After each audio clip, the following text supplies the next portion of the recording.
নির্ধারণ করে নেওয়া এটা উচিত হবে। যেমন একটা আমি যেটা কত সূক্ষ্ম এমনি বিষয় দেখেন, এখানে আপনার 266 নম্বর পৃষ্ঠা আছে, 266 নম্বর পৃষ্ঠা আছে, সম্ভবত এটা সাল্লাকানি হবে নাকি, সালাকা ইসতুত রাজু নাকি, সাল্লাকানি রাসূলুল্লাহ সাল্লাল্লাহু আলাইহি ওয়াসাল্লাম ওয়া রাব্বানি বিয়াদিহি ফাআনা ওয়াইসিয়ুহু ওয়া তিলমিযুহু বিলা ওয়াসিতাতিন বাইনি ওয়া বাইনাহু সাল্লাল্লাহু আলাইহি ওয়াসাল্লাম। আমি অনুবাদটা করে অনুবাদ এখানে আছে করে নেই। চিন্তা করেন যে আহলে বেদাত এবং আহলুল আহওয়া এরা এটাকে মানে গলত ব্যবহার করতে চায়, কত সুযোগ এটাকে গলত ব্যবহার।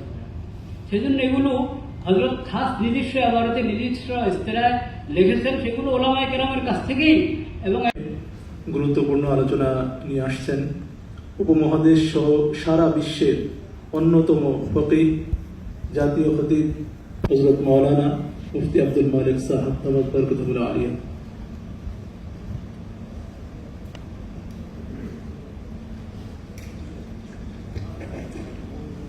আসসালামু আলাইকুম ওয়া রাহমাতুল্লাহ। আমি ভূমিকা ছাড়া কথা বলছি, যেহেতু এখনো অনেকে বাকি আছেন আলোচনা করবেন। প্রথমত মানে অসুন্দর মজলিসের মাজমার মুয়াফিক হবে না এমন কথা বলছি। এজন্য বলছি যেহেতু অনেক ওলামায়ে কেরাম মজলিসে, তো সব কিছু পরে দলিল দেওয়া হবে। সেজন্য এই যে এতগুলো আপনার এই যে ভিডিওর জন্য এতগুলো ক্যামেরা, এটার কোনো দরকার ছিল না। একটা ডকুমেন্ট রাখার জন্য, সংরক্ষণের জন্য একটা যথেষ্ট। এই যে এখন দেখেন ইয়ে করা আছে, 3টা সেট করা আছে, আপনি আরেকটা দিয়ে আলাদা আলাদা করতেছেন। এটা মানে ডিজিটাল তসবির এমন না যে মুত্তাফাক আলাইহি যায় না। বাদ ওলামায়ে কেরাম জায়েজ বলেছেন শরায়তের সাথে, বাদ ওলামায়ে কেরাম এখনো আকসারের মত ওটাই যে ওটাও না জায়েজের মধ্যে শরীয়ত সম্মত জরুরতে যায়। দ্বিতীয় কথা, এখানে মিউজিক চলবে, এটা এমন দাকিক বিষয় ছিল না যেটার জন্য ডকুমেন্টারি পেশ করতে হবে। সহজ সরল বিষয় ছিল, এমনও চলতো এটা। কিন্তু এখানে এমন এসেছে, তসবিরও এসেছে, মিউজিকও হয়েছে। পরে যে ইতিমধ্যে সব আলেমরা এটা বসা ছিল, এটা যা যে কোনো অনুষ্ঠান আমরা এটা করবো। সেই জন্য আমি কথাটা বলে দিলাম।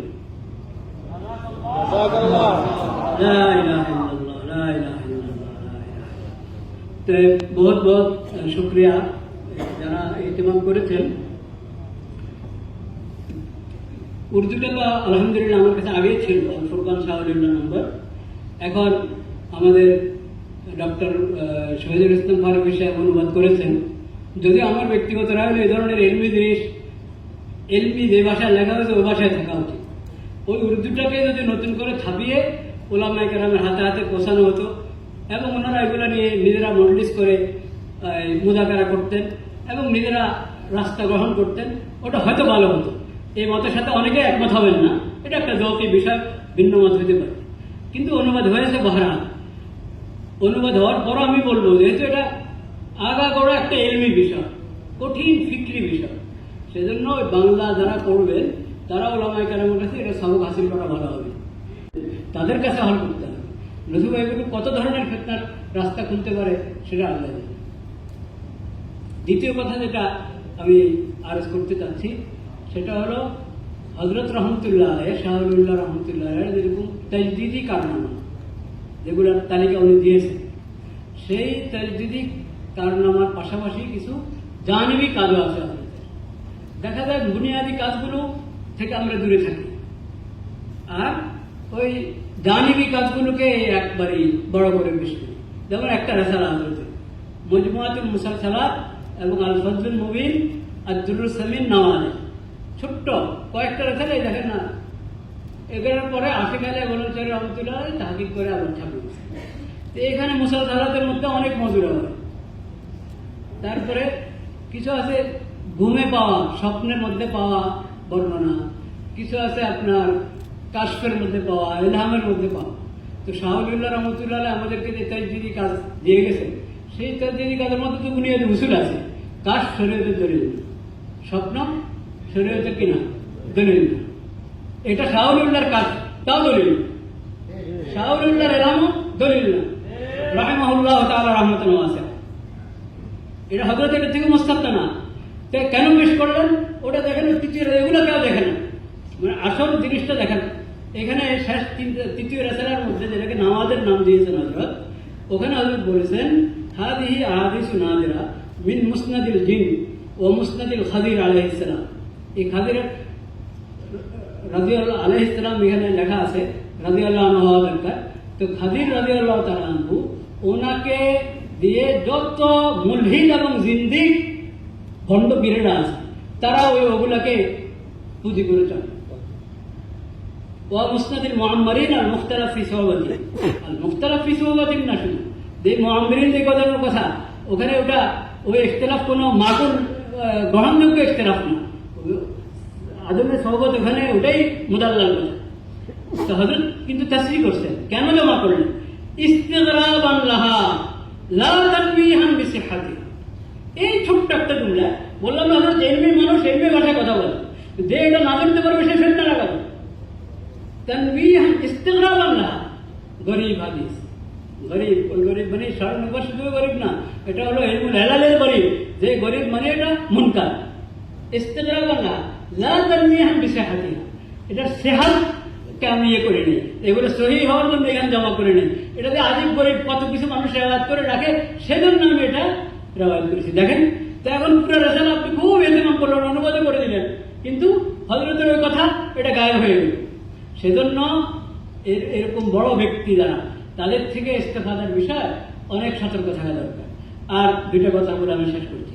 ওবায়দুল্লাহ সিন্ধি রহমতুল্লাহর কথা এখানে এসেছে হযরত তরজমান শাহ ওলিউল্লাহ, কিন্তু হযরত শাহ ওলিউল্লাহর তরজমান ওবায়দুল্লাহ সিন্ধি রহমতুল্লাহর থেকে বড় তরজমান হলেন হযরত শাইখুল ইসলাম, হযরত হাকিমুল উম্মত তানভীর রহমতুল্লাহ আলাইহি, শাইখুল ইসলাম হযরত মাওলানা হোসেন আহমদ মদনী রহমতুল্লাহ আলাইহি, শাব্বির আহমদ ওসমানীর নাম বলেছি, শাব্বির আহমদ ওসমানী রহমতুল্লাহ, ওনারা হলেন বড় তরজমান। ওবায়দুল্লাহ সিন্ধি রহমতুল্লাহ আলাইহি তরজমানি করেছেন, কিন্তু যখন উনি বাইরের সফর করে এসেছেন তখন অসুস্থতার কারণে, মানসিক পেরেশানির কারণে ওনার বয়ানে এবং লেখায় এমন অনেক কথা এসেছে যেগুলোকে আকাবের ওলামাদের আমাদের মানহাজের দিকে, শাইখুল ইসলামের মানহাজের দিকে, শাহ ওলিউল্লাহর মানহাজের দিকে নিসবত করা সহি না। এই কথা শাইখুল ইসলাম হযরত মদনী রহমতুল্লাহ আলাইহি নকশা হায়াতে বলেছেন। এই কথা মনে রাখতে হবে। এই দেশে কম, কিন্তু পাকিস্তানে অন্যান্য জায়গায় শাহ ওলিউল্লাহর দিকে নিসবত করে অনেক সংগঠন কাজ করে, যেগুলোর মধ্যে অনেক মুনকার কথা, মুনকার চিন্তা, যেগুলো আহলে সুন্নাত ওয়াল জামাতের মাসলাকের সাথে মিলে না, যেটা মুসা হাফিজ ভাই একটু ইশারা করেছেন সামান্য। এগুলা কথাগুলো মনে রাখতে হবে। আর শেষ কথা যেটা বলছি, হযরতের ওসিয়ত আমার কাছে আছে, ওসিয়তের নুসখা ফার্সিটাও আছে, উর্দু তরজমা হয়েছে ওটাও আছে। হযরত ওসিয়ত করেছেন একটা, ওসিয়তের আপনি দেই অনেক আহাম ওসিয়ত।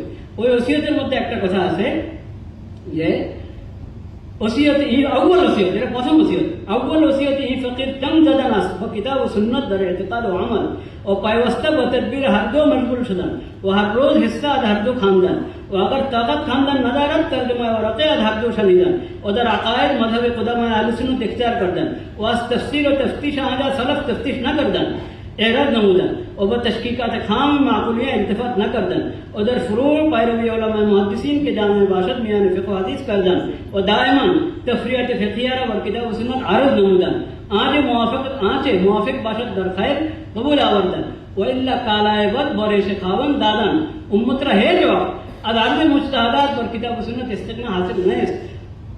এই লম্বাদের নসিহত যারা ফার্সি জানেন বুঝে গেছেন, কিন্তু মূল খোলাসা হয়তো সবাই বুঝেছেন। হযরত বলছেন যে ফুরুয়াতে ফিকহিয়াকে সবসময় কিতাব ও সুন্নতের সাথে মুওয়াজানা করে করে চলা, এটা উলামা কেরামের দায়িত্ব। এই কথা যদি হয়, অর্থাৎ আরেক ওসিয়তে গিয়ে তাসাউফের কথা বলেছেন, তাসাউফের কথার মধ্যে বতরিকা হলো, তাইলে হযরত রহমতুল্লাহ আলাইহি ফয়জুল আরামের মধ্যে অন্যান্য জায়গায় কাশফ এবং ইলহাম ভিত্তিক যে সমস্ত কথা বলেছেন, ওগুলো অবশ্যই এই নীতির উপরে আমল করা জরুরি উলামা কেরামের জন্য।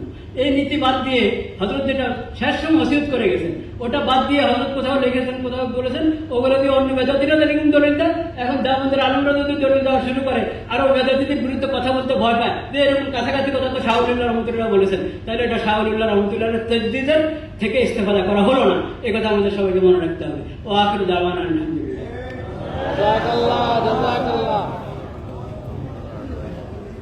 মাশাআল্লাহ, জাযাকুমুল্লাহু খাইরান।